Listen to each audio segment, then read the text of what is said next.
So let's get down to our keynote speaker. I'm going to read out his biography. And you know, we're really lucky to have him here. We're lucky to have him and his family here. They are a circus family, and we love circus families. You know that. So we're delighted to have Nikola here tonight. Today. It's always a big night for me. It's the long end of the long night. It's a good night to have a great day. A good night to have a great day. It's a hard day's night. We could go on forever. Oh, God. Accelerating change has overwhelmed leaders, organizations, and industries. Often paralyzed by future shock, too much change in too short a time. For nearly 2 decades, Nikola Danaylov, emphasis on the love, has helped audiences navigate disruption with clarity, courage, and strategic thought. A futurist keynote speaker on tech, ethics, and story, Nikola is also a raconteur and a provocateur, known for turning complexity into clarity. He transforms exponential trends from AI and robotics to synthetic biology and blockchain into powerful narratives packed with practical insight. I really want to learn a lot about some of those words I'm saying. As the creator of Singularity FM, the world's first podcast dedicated to AI and the technological singularity, which we are now immersed in, Nikola has interviewed over 300 of the most influential thinkers alive, earning him the nickname, the Larry King of Singularity. His book, Conversations with the Future, 21 Visions for the 21st Century, is an international bestseller. Nikola's keynotes don't just inform, they transform. He equips leaders to unlock context, leverage change, and turn uncertainty into strategic opportunities, which is exactly what we need today. Ladies and gentlemen, Nikola Danaylov.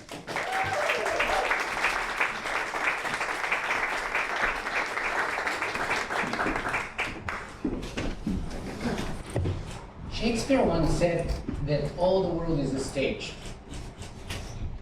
And if that's true, I want to suggest to you that it's not just any stage.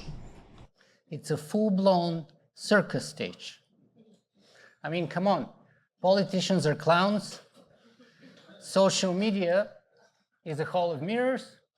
And the economy is just a flaming hoop we all keep jumping through. But if it's really true and the world really is a circus, then I'm here to say that you don't have to be just performers. You don't have to be just content creators. You can be something far more powerful. You can be those who create the context. You can be the storytellers. Because those who shape the context don't just win attention. They shape the future. In other words, it is the ringmaster, not the juggler, who decides what story we remember. Does anyone here know what this means?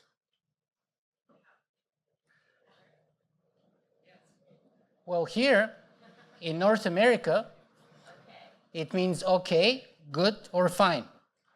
But if you're in Brazil, it means that you're an ass.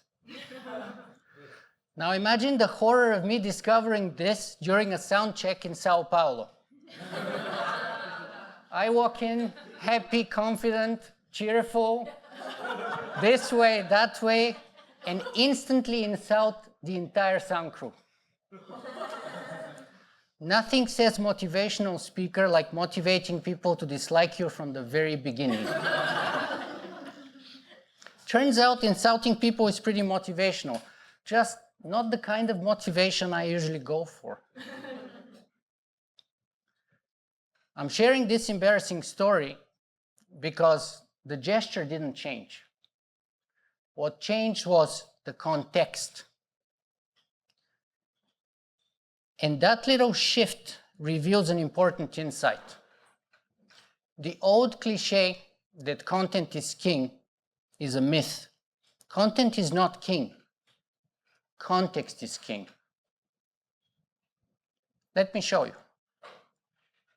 A father surprises his daughter for her graduation with a vintage 1970s sports car. As he's handing over the keys to her, he tells her, "Go find out how much your car is worth." The daughter drives to the local car dealership. They check out her car, shrug, and say, "We can give you $5,000. Your car is very outdated and it's too much hassle to service now." The father then suggests that she goes to the local pawn shop. The guy there barely looks up from his phone as he says, $500. Your car is ancient and I bet you it needs a ton of work. Finally, her father suggests that she go to a classic car club. That evening, she comes back home beaming. Dad, they offered me $50,000. It turns out my car is a rare, limited edition model, in good condition and in high demand among collectors. Her dad smiles. Do you see now? Same car, different value. So what changed? It wasn't the engine, and it wasn't the paint job. It was the context. Each of those places told a different story about what that car was and what it was worth. And that's what I refer to as the context effect. And it doesn't just apply to vintage cars. The context effect shapes how we see ourselves, the world, our future, and of course, circus. So my thesis today is that shifting the context effect doesn't just unlock new business value. It's how we lead other people, how we create change, and how we shape the world. But I want to go even further. I want to claim that circus, yes, circus, can provide the context that reframes how we see ourselves, our world, and the future. Because circus is not just content. Circus is context. A context of growth, beauty, awe, hard work, risk, surprise, and transformation.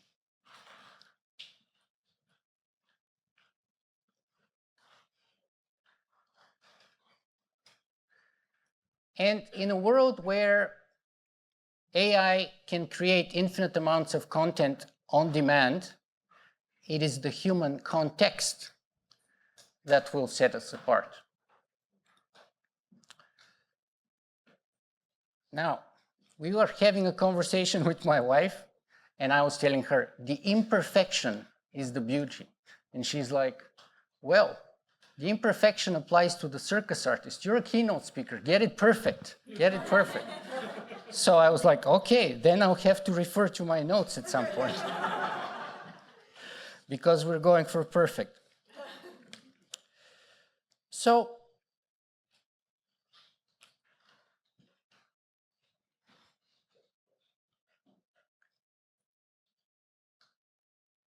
let us define our terms.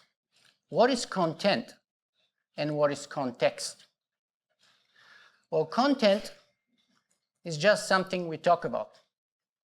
Context is why we talk about it. Content is data. Context is story. Content is what's there. Context is what it means. That's it. That's the little difference that changes everything. It is also why you remember that awkward email you once sent, but you can't remember where you put your phone charger the other day.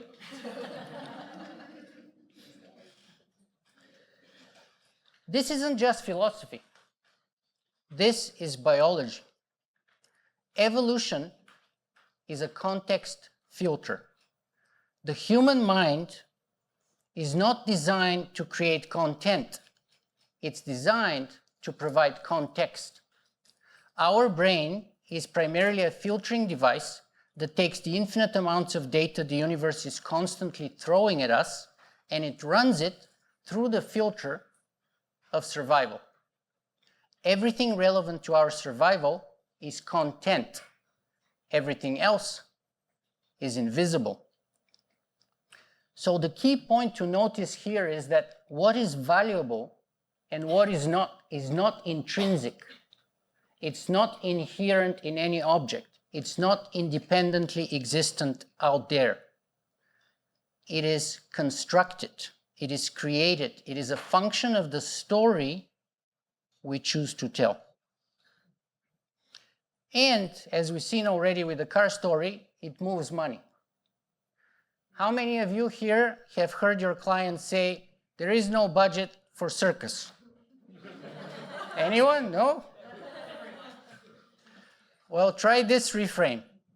There is no budget for circus yet. The first one sees a hopeless obstacle. The second one sees an opportunity. In other words, your circus story isn't landing for your clients yet. So the budget is hiding in line items wearing fake mustaches. Tell them the right story and they lose their disguise. Suddenly, you end up having a circus budget. That same thing is true, by the way, of keynote speaker budgets. And it's even true at home. When my wife Julia and I go shopping, one sees a world of endless possibilities. The other is calculating the fastest route to escape. And despite the stereotypes, I am the shopaholic in our family and Julie is the reluctant hostage.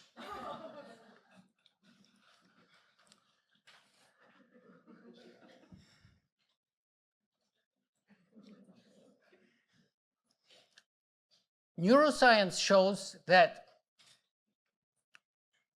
before we experience anything, our brain has already filtered and framed it. That means we never actually experience reality. We experience the story our brain tells us about reality. That's why, to paraphrase Marcus Aurelius, the color of your thoughts is the color of your world.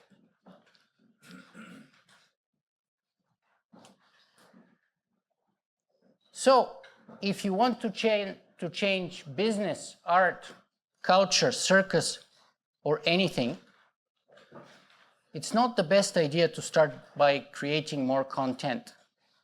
Start by changing the frame. Because when you change the frame, you change the story, and you change the reality people experience. But content doesn't just shape the present. Content shapes how we perceive the future. And how we envision the future frames how we feel and what we do about it today. AI is everywhere. It can create content faster than we can ever consume. And yet, somehow, most people feel disconnected, disoriented, lonely, and even depressed. Why? Because AI can process data, but it cannot create meaning. That's why we're drowning in content, but we're starving for purpose. This is not the first time in history when we're facing such an imbalance. At the heart of the Renaissance was a single word, humanitas. Humanitas stands for the very essence of what it means to be human. It is about cultivating the human mind, but also developing personal character, and expanding our concern to all of humanity. In its essence, humanitas was about reaching our full potential as human beings. Now, that idea was diametrically opposite to the dominant system of its day, scholasticism. And scholasticism was grounded in rigid logic, narrow inquiry, and very strict vocational training. Sound familiar? Today, we call it STEM. Anyone know what STEM stands for? Science, technology, engineering, and math. And that takes most of our money and most of our attention. Like scholasticism, STEM focuses on narrow scientific reasoning, but leaves little room for imagination or wisdom. The humanists rejected that view. They understood that technical expertise is not wisdom. That's why they believed that education must focus not on just developing our minds, but also developing our character and enhancing our understanding of what it means to be human. That's why today we call this tradition the humanities. Most people who teach even the humanities don't even realize that. The purpose of humanities is only one: to cultivate better people who would be able to create a better world. That's what we have the humanities for. Now, imagine meeting a Renaissance humanist and telling them, in the future, we would carry the sum of all human knowledge in our pockets and use it mostly to argue with strangers and rate our shopping experience. It's like the Enlightenment met Yelp and lost the argument. The humanists understood something that we have forgotten: that data is not meaning, that knowledge is not wisdom, that content is not context. That's why we need to change STEM into STEAM. We need to bring that A, not as fluff, not as decoration, but as the very heartbeat of the most ambitious and important project we have ever attempted: the human project. The A stands for the arts and humanities. But more broadly, it stands for imagination, wisdom, and meaning making. Because that's what we do. We are meaning makers. AI cannot do that. That's our job. We decide what matters and what doesn't. That's the gap we must fill. And we don't do that by creating more content.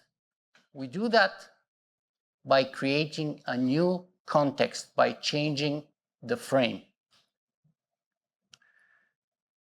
In 2006, a journalist called Rob Walker purchased 200 thrift store, second-hand, useless, and mostly ugly items.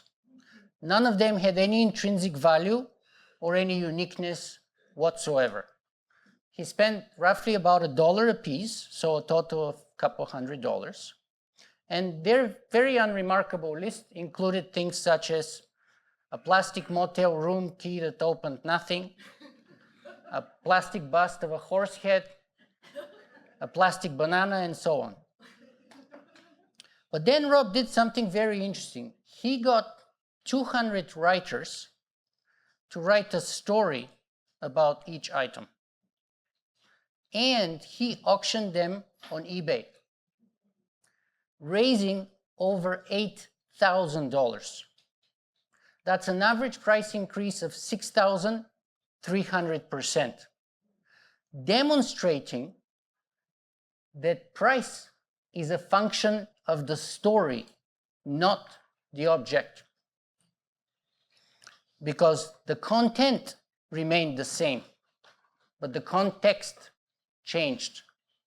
And when you change the context, you can turn trash into treasure. You can find beauty in the mundane. You can find purpose in the useless. And that's what circus can do too. Circus is not just flips or tricks.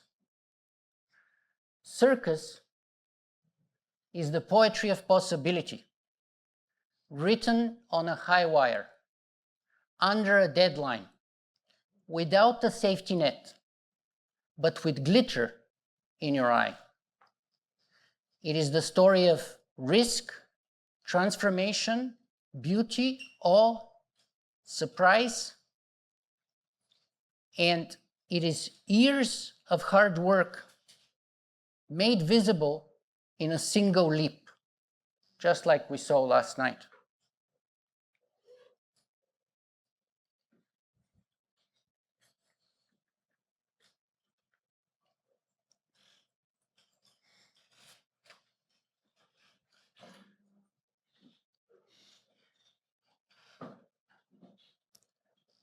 Circus isn't just entertainment. Circus is the human story in motion. Circus is art, and every human being is a work of art and an artist at work. That's why Stellark says that artists are in the business of generating contestable futures, possibilities that we can examine. Most are discarded, some are adopted. That's the context effect at work.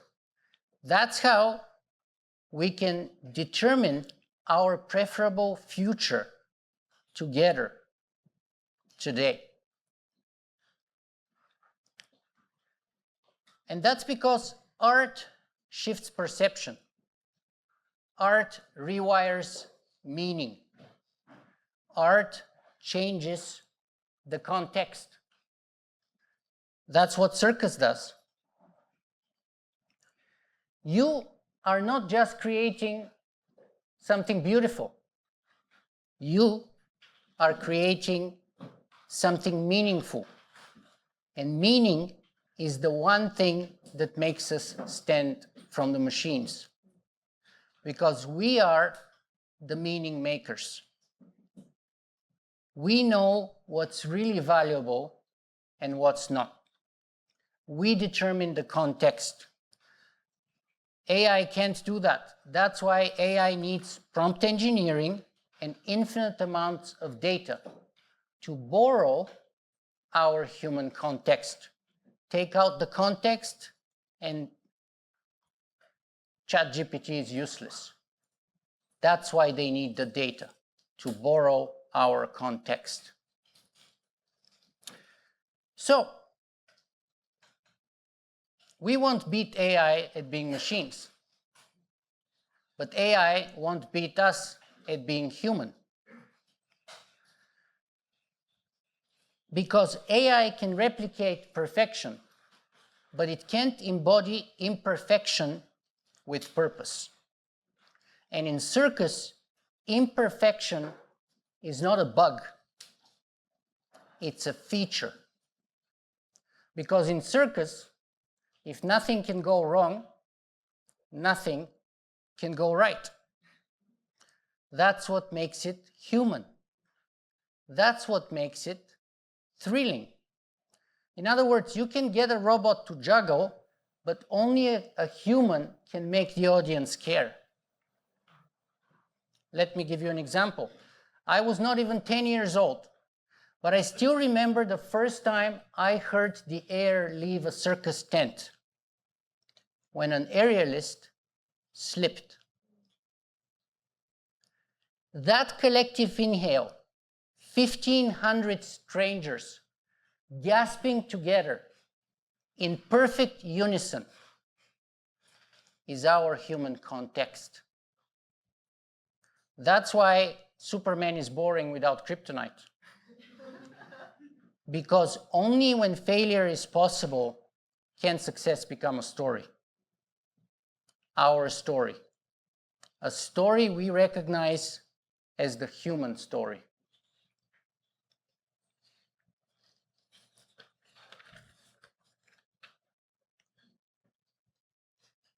This isn't just about business or technology. This is about the meaning of being human. Take the Olympics. All the research shows a paradox. Bronze winners are usually much happier than silver winners. Why? Silver is focused on just missing the gold. Bronze is just happy to be on the podium, like I am. Silver is, I almost won. Bronze is, I almost didn't. Same content, different context. So if you ever feel like you need a mood booster, just imagine yourself being third best at something. I know I'm the third best philosopher in our household, and we only have 2 people. But somehow, it really works well for me. That's the power of reframing. That's why Viktor Frankl said that when you change the story, you change the meaning. And when you change the meaning, you change failure into fuel, obstacle into opportunity. Every setback can become a setup, depending on the story you choose to tell. So consider a problem that's weighing on you. How can you reframe it? What if it's not an obstacle, but an opportunity? What if it's not your greatest challenge, but your greatest gift? What if it's not the end, but the beginning? As P.T. Barnum famously said, people suffer more from imagining too little than imagining too much. That's the power of reframing, deliberately and on purpose. Let me share how we have adopted that in our circus family.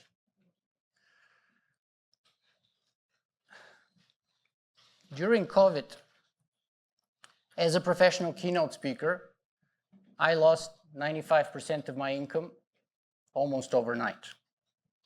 Basically, all the clients called, and you know the drill. It happened to you all probably too. Canceled everything. Now, some of you may have already met my wife Julie and her sister Elisa. Together with their youngest sister Samantha, they own a very successful circus company in Toronto and a very popular circus studio. The circus company does over 300 events per year, and it went to zero at that same time when I lost all my income. The studio was shut down 5 times. And on top of everything else, in the worst possible moment, my wife Julie got diagnosed with cancer. 28 years after, my mom died of cancer at the same exact age that my wife Julie was. This was a brutal moment for us. But luckily, several years before the pandemic, we had already chosen the story that we would live by as a couple. If we do our best, everything always works out for us. That's it. This is not just wishful thinking. It's a strategic choice and a framing device. So no matter how hard it got, and how dark it was and how hard it was to see the light, we always kept telling ourselves, in the end, if we do our best, everything always works out for us. It may not be true, but it's the best mindset I know of for facing and framing the future. And sometimes you get lucky. Julie had an operation to have her tumor removed, and it turns out she's in the 2% of patients where the tumor is completely benign. It's like winning the lottery without even buying a ticket. So yes, we got lucky, but that's also the power of reframing. And that's what art does. It takes pain and it transforms it into beauty. Like the Japanese art of kintsugi, where you mend broken pottery with gold. The crack is not the flaw, it's the feature that reframes the entire piece.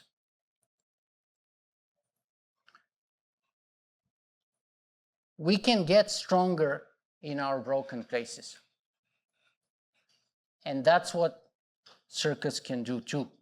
It honors the fall, the scar, the risk, and it turns it into gold. That crack turned gold is why we need that A in STEM and turn it into STEAM. That's why the arts and humanities must take their rightful place alongside science, technology, engineering, and math.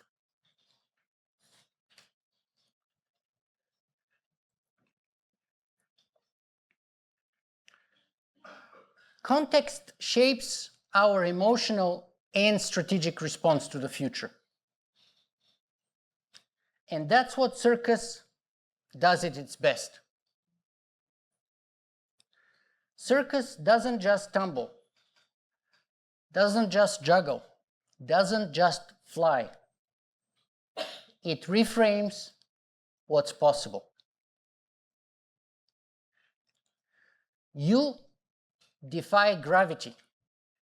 You bend expectations. You rewire belief. You change the context. You create an invitation for your audience to believe something new. Not just about you, but about themselves. As Rick Rubin put it, if you start with an honest question of inquiry and turn it into an adventure of discovery, that's the work of an artist. And that's what you are. You are artists, meaning makers, context creators. Because when content is everywhere, context is everything. And if you're here today, circus is our context. It's the tent we built together so that other people can imagine a different world.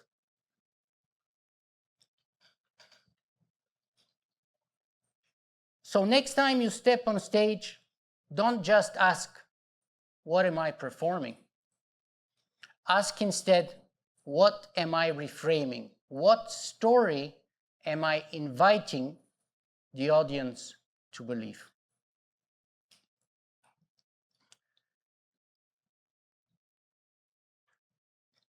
That's kind of the gist of what I'm doing here today.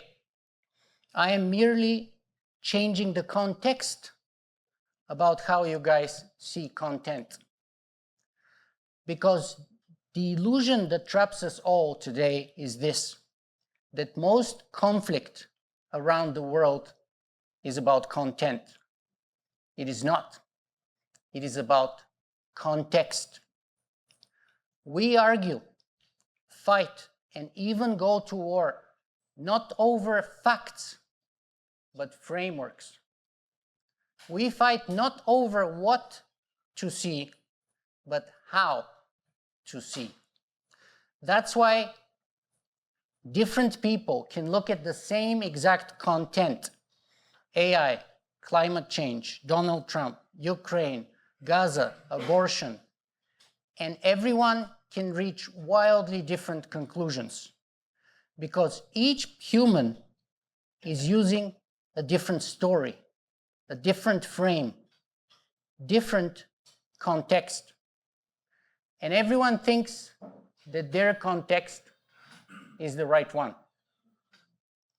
So if we want to stop fighting and change the outcome, because we can see the outcome is not that great, we must change the frame. That's where real power is, not in changing what we see, but in changing how we see. And that's the job of an artist. That's the gift of circus. It changes how we see.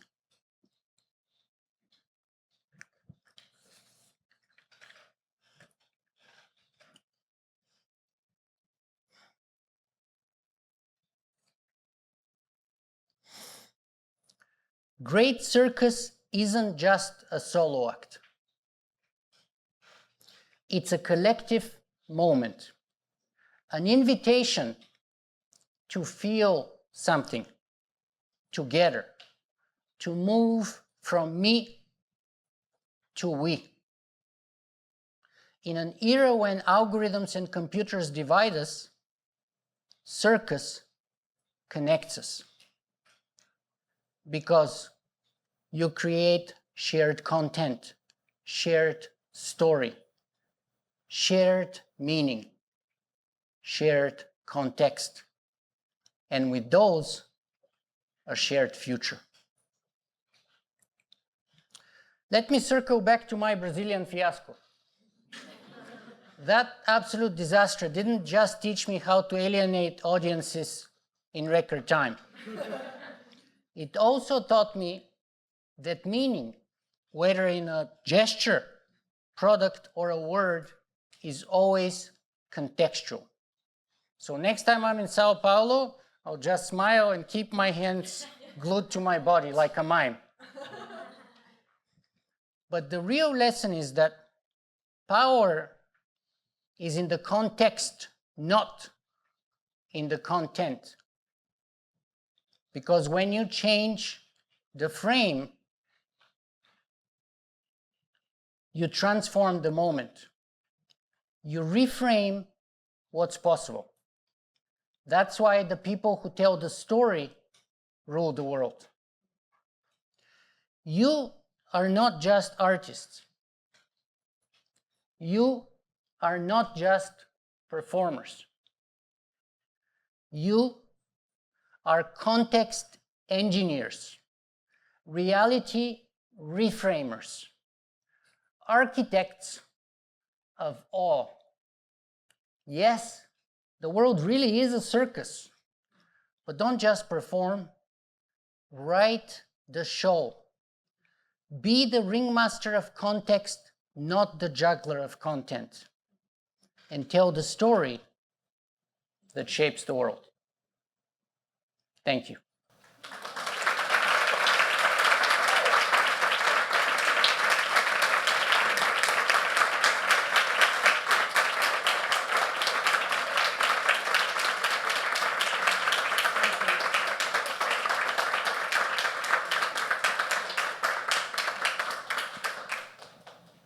I was told we have some time for Q&A. So this is a very informal atmosphere. That's why I broke all the rules today too, because you guys do it. So I was telling my wife, if they break the rules, why couldn't I break the rules? She's like, you're not a performer, you're a keynote speaker. You can't do that. I was like, okay. So questions? And I do have a microphone, folks, so just in the interest of people who are a little further afield, if you do have a question, which I'm certain that you do, and we will provoke you until you share it, please put your hand up and I'll come over with the microphone. That's mine.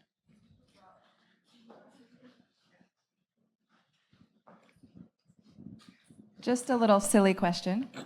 How did you discover that this meant that in Brazil? Didn't I tell you the story? Yeah, but did someone tell you, or did Someone told me. Okay. Yeah, not in a nice way. It's a lesson I'll remember for the rest of my life. Okay, at least they told you. They did. They were very nice. It's like one of those things, like in circus, no risk, no reward. And sometimes painful lessons last forever. Yeah. Nikola, perhaps you can just tell again the story that you started with, because we did have a few people who missed the context, and it's worth a quick retell. Yeah, that one. Repeat the story? Okay. You want to have me embarrassed over and over again? That's right. That's having the best impact today. Okay. All right. So here is me doing a keynote speech in Sao Paulo, Brazil. And, you know, we're in North America. This means okay, good, or fine. I go to a sound check early in the morning, like we did this morning here. Much bigger event, like 20 people, sound crew, technicians, people, and basically I walk in confident, cheerful. How is everyone doing today? And the whole time I didn't realize in Brazil, this means you're an ass, right? So I'm insulting everyone left, right, and center. And I'm thinking I'm saying everything is cool, we're okay, everything is good. And I'm insulting everyone in the meantime.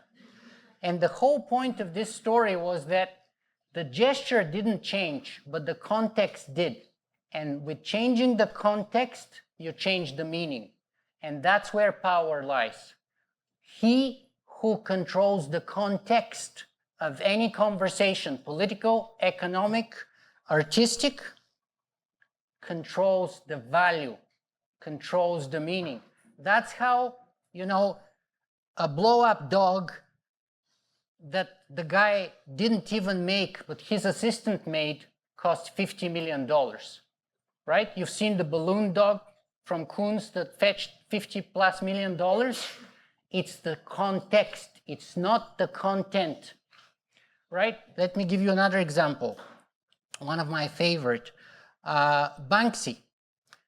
How many of you heard about the stint he put in Toronto where there was an auction of one of his artworks and then it went through the shredder as the hammer went down and the person paid $1 million and the piece of work with Bluetooth started going because he had put a shredder at the bottom of the frame of his painting and it halfway shredded the painting.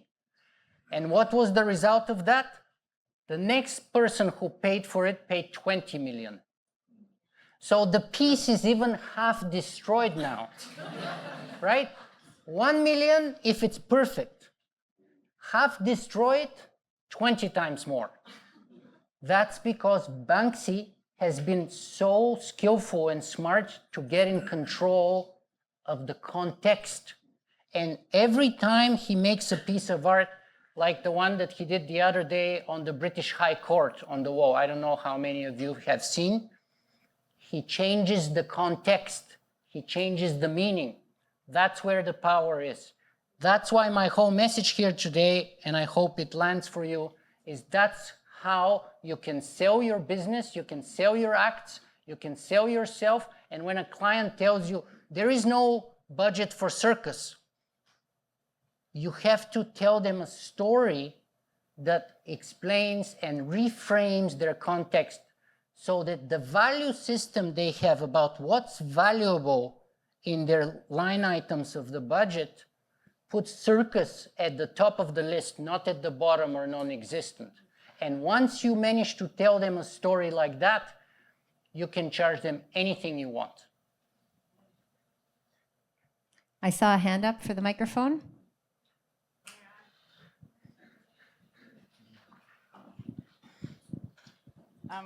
I'm just wondering, this is a fantastic circus audience. Yep. When you do keynotes for more people who are maybe into AI or trying to shift that mindset, what's been your experience with that? Are they resistant, very resistant? A lot of people see art as a novelty, and I found even during the pandemic, it wasn't considered essential, which, okay, yes, there were more essential things, but I still think that circus was a way to bring people together, even if we were remote at that time, but also for mental health and stuff.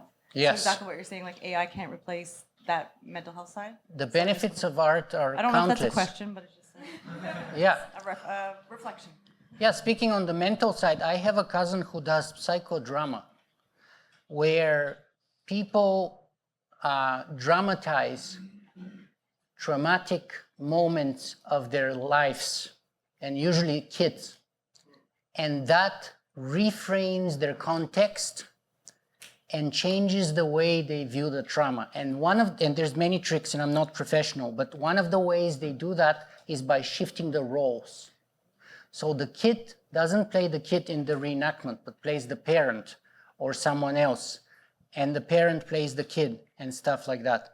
And this is how the framework, the context of the person, the experience shifts, and a traumatic experience can become a learning experience.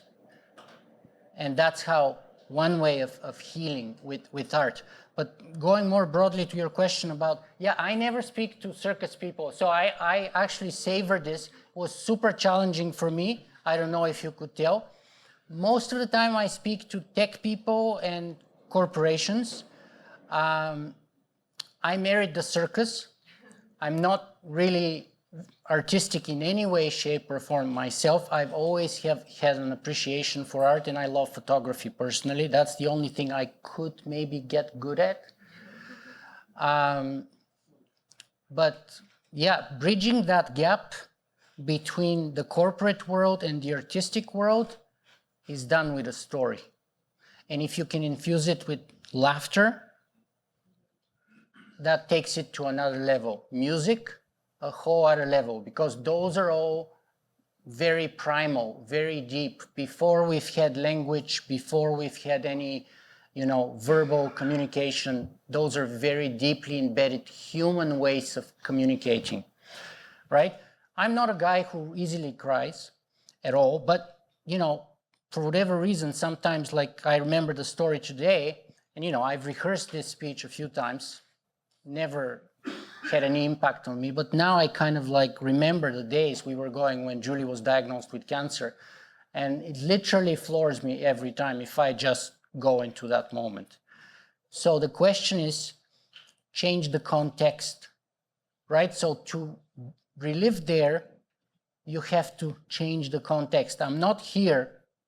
What moves me is that I'm not here. When I'm talking about that, I'm back there in that moment where Julie tells me, I have cancer and the doctor is pretty certain. And I was like, how is this possible? And then we go to the office, and she's sitting there at 38, and all the other patients are 75-year-old men who have smoked for 40 years. And I'm like, you don't smoke, you're perfectly healthy, you're a woman, what the actual is happening here? You shouldn't be here. This is wrong at every level I could think of. And it was driving me nuts because there's nothing I can do about it. But then that's where the power comes from. You take pain and you transform it into something beautiful. That's the greatest artistic accomplishments are all the transformation of one pain or another.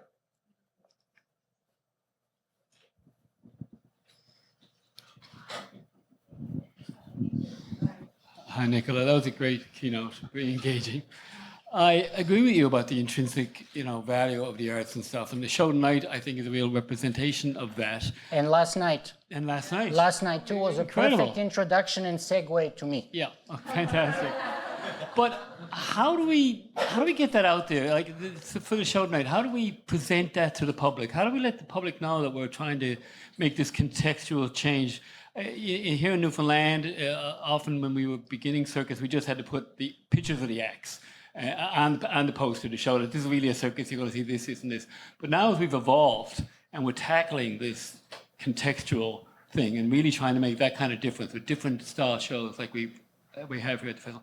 How do we frame that in a publicity way, in the fundraising way, in the way we reach out to the public with the stories that we're trying to tell? How do we show that? My view, I'm very unorthodox guy. I don't know if it comes across, but I don't, if my motto is like Mark Twain, if everyone is going this way, you got to go the other way. And that's one of the values of circus and art generally. And I grew up in a communist country. The artists were the first ones in prison, not the scientists, because the scientists told the line. They're very rigid and narrow. They're not a threat to the establishment. The artists are the first who break the cracks, and that's where the light comes through. Yeah. Anyway, so I don't think you need to reach out to the public. You have to find the others. You have to find the sneezers. You have to have your people whom you infect with what Seth Godin calls the idea virus. And if you have sufficient number of linchpin people who spread the virus, they would be your sneezers. So you don't need to reach the public. You reach, but that's how stories spread. Stories spread in a viral way. And that's why in social media, negative news travels 5 times faster than positive news. And in the same exact way as a virus. So that's a kind of a biological demographic phenomenon that we can turn into our service if we find the right sneezers.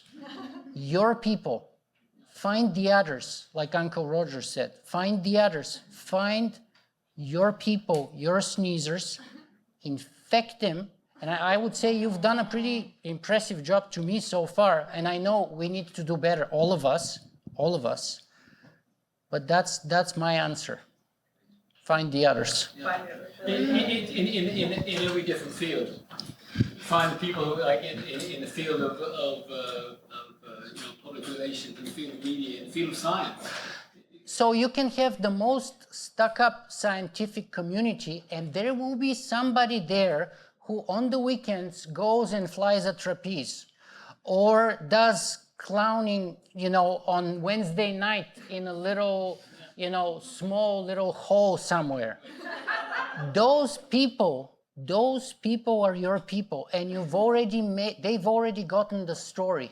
And now you just need to point them in the right direction and tell them this is the change we're trying to do. And this is the transformation we're going after. And let them free them. Yeah. Hi. I feel like Hi. I feel like some of what you said just now responds to the question I'm about to ask, but That's I'm a clown and a clown teacher. And with clown, the cultural frame and context for clown is so strongly stuck in people's minds in terms of it being scary, that's one, or that it's going to be lame, or that it's going to embarrass you, or I feel like all of these conceptions about clown are so strong and fixed. One of the greatest challenges you come up against if you're trying to get a budget for clown or sell clown is like, how do you shift this frame for people when it is so culturally embedded, right? So that's my question I'm asking you is, how would you approach something that has a really, really strong context culturally for many people? How do you go about shifting a frame that's that stuck, Don't sell clowning, sell joy. Clowning is a means to an end. Your purpose is not to clown, but to spread joy and happiness, to make people laugh. So focus on the transformation you offer, not on the means. The means is the means. People don't buy the means. Nobody cares about the means of accomplishing something. Everyone wants the result. And the result is joy, is laughter, is happiness, is kind of light, atmosphere, joyfulness, all of those things. Sell the transformation. That's the story that you need to focus on. And clowning is the product. It's kind of like happiness. The more you focus on happiness, the less happy you will be. But the more you focus on following your mission or helping other people's, happiness is a byproduct.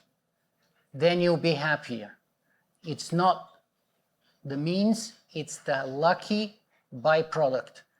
And your clowning is just the mean to an end. It's a great art, but to bridge that gap to the client, I think that's my view anyway, and I'm no expert, but I would say they want joy. You can deliver that. Communicate that somehow. Like if you're an aerialist, people want awe. People want to see other people take a risk they never would take. People want to see. That's why, a robot juggling or aerialist, who cares, right? The robot falls, the robot drops a ball, big deal, right? A human takes a risk, and that makes it valuable. If there is no risk in the game, it's worthless.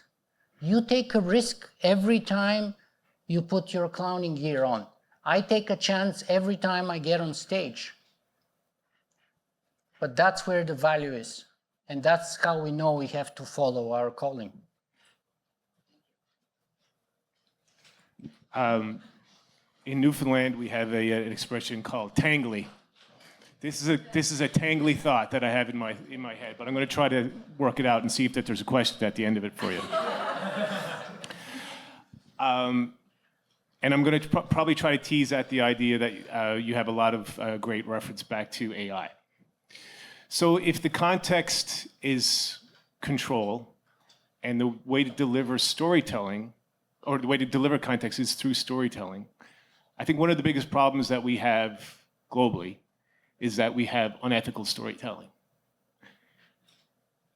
If we're using technology as the means to tell the story that we want to tell, how can we present a context that everybody in this room, I'm sure, wants to present an ethical story?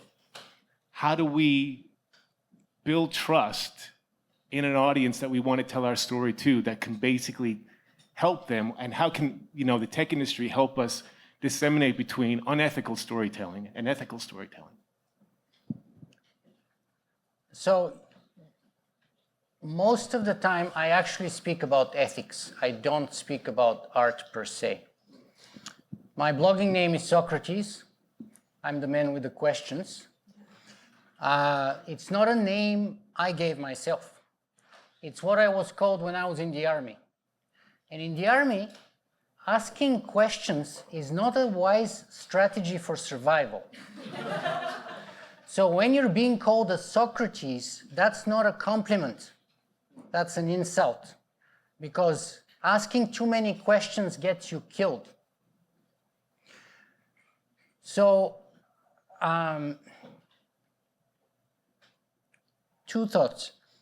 First of all, we should never forget that technology is just the means. So we shouldn't start with the technology. We should start with the message first, the story first, and then seek the right technology to enhance, represent, embody, and spread that. So the word technology comes from two words, Greek words, techne and logos. Techne means art, craft, or skill of doing something. Logos means a discourse, a conversation. So technology, literally from ancient Greek, the word means a discourse or a conversation about how things get done. In other words, from the outset, technology was just a means to an end, not an end in itself. Today, we have forgotten that, and technology has become an end in itself. But actually, that's putting the cart in front of the horse. We should be the proper end, and technology is just the means. So that's more on the technical end. In terms of how do we get the ethics right, There is no shortcut. You know, telling an ethical story comes at a price. Just like learning to juggle or learning to be a clown, any of your arts, being an aerialist, those things take a lifetime. They don't happen overnight. The same with ethics and integrity. It's a story that gets told in a long, there is no shortcut in time. And usually the fraudsters are the ones who take the shortcuts. Because, so, choose the long-term commitment rather than the short-term glory, is what I'm trying to say. It's the longer road, it's the more painful and costly road, it's the worthier road, in my opinion. Right? I've been unpopular of going and saying stuff in many Silicon Valley companies, but that's kind of my job. And I tell them beforehand, you know, I've been a vegan for 10 years now almost. And about a couple of years ago, my agent called me and they said, well, there's this poultry producing convention in South America. Are you up for it? They're looking for a futurist. I was like, sure, I'm up for them if they're up for me. But let's be clear about, you know, what they're going to get. If they want to hear someone tell them all of our production is going to get automated, then I'm not the right guy, because that's a simple and easy message. If that's what they want to hear, we'll get robots to replace our workers, and that's the future of our industry, I'm not the right guy. I will tell them that the future of meat is vegan meat, is petri dish meat, and your business is going to go eventually obsolete, because the circle of concern is expanding, and we're putting more and more species within that circle of concern. And if that message doesn't resonate with that audience, maybe I'm not the right person for you. Now, that would have been easy money for me, but I want to make sure they know what they're getting. And I told them also, I believe if they're open-minded to hear my message, they can actually benefit from that, even if they disagree with me, because I would bring a view they would never consider. And there is benefit, there is a huge benefit from breaking your frame, from changing the context, and hence the benefit of circus and clowning, because we get out of our usual ways, out of our usual frameworks. We get unsettled, and even being unsettled can be very healthy and useful and uncomfortable. And clowns can make people uncomfortable. And that's okay. That's part of the business. But yet you're there to spread joy.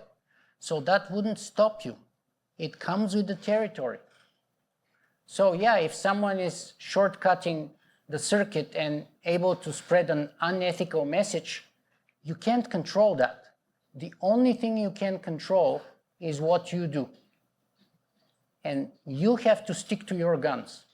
You have to respect and value your integrity and your personal ethics. And that's the longer road.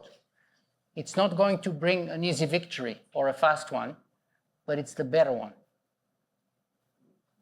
Did you go to that conference? No.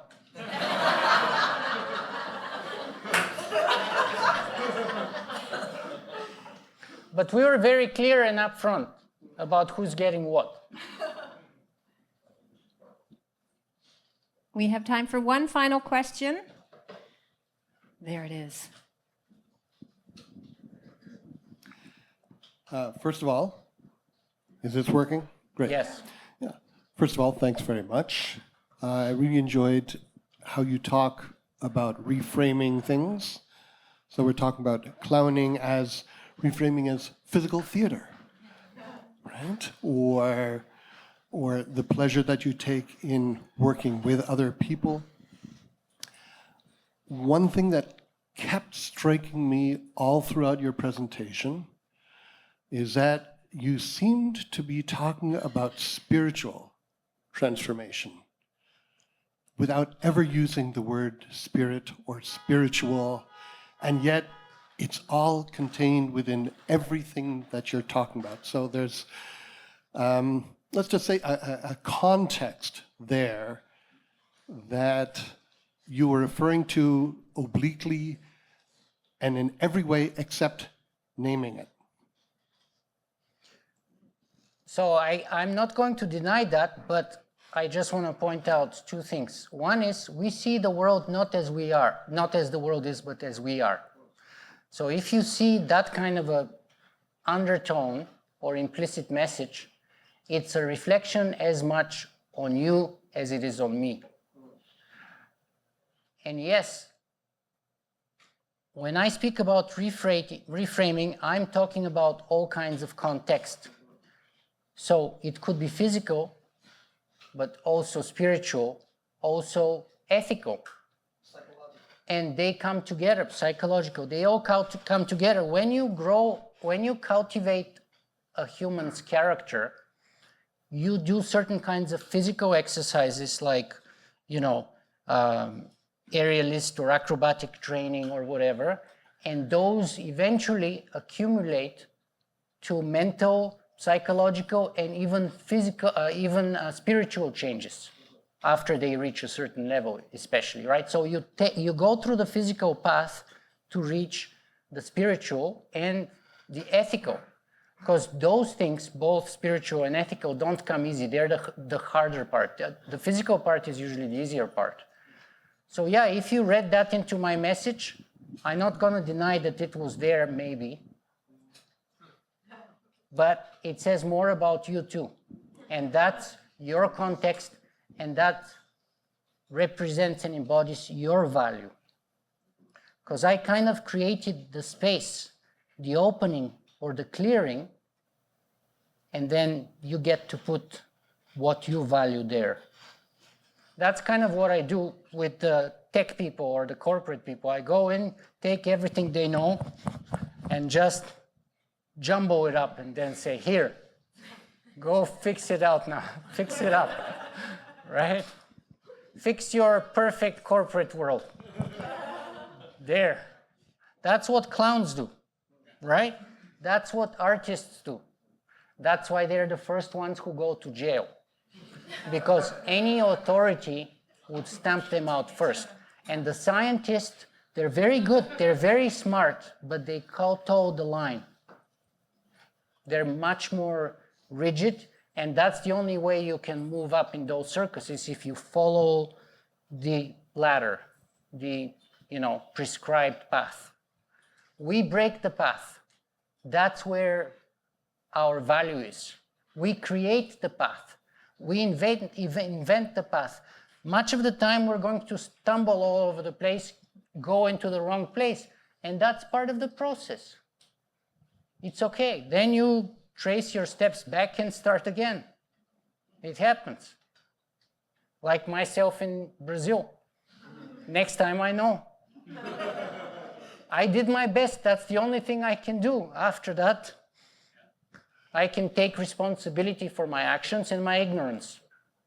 And now we all know too.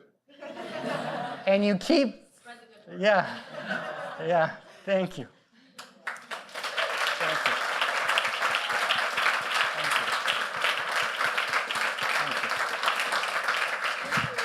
Thank you. Nikola Danaylov, how about a little bit more love? Come on.